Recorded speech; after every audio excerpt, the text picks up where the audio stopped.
नमस्कार, आप देख रहे हैं आई वॉच और मैं हूं आपके साथ ज्योतिका। आई रुख करते हैं खबर की ओर।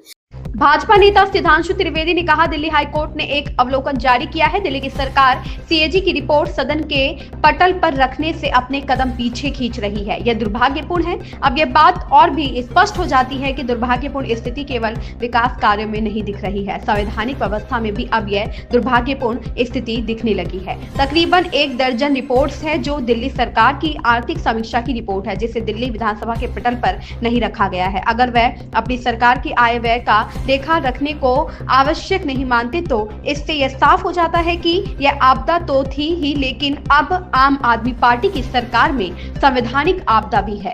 उठने शुरू हो गए।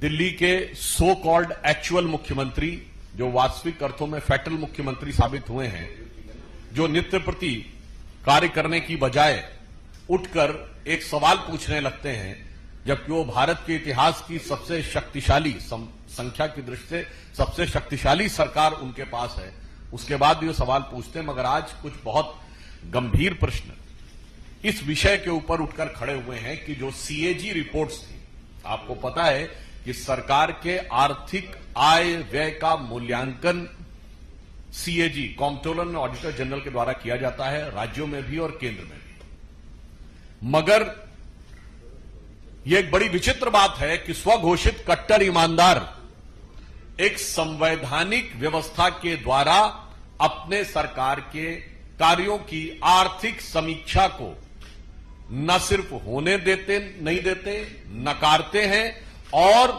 सदन के पटल पर रखना नहीं चाहते हैं।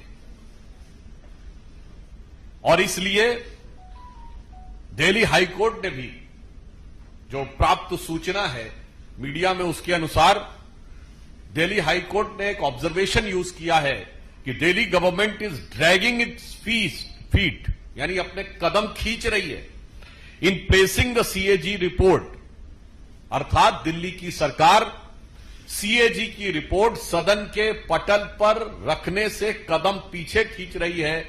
यह दुर्भाग्यपूर्ण है। इस खबर में बस इतना ही। बने रहिए आई वॉच के साथ।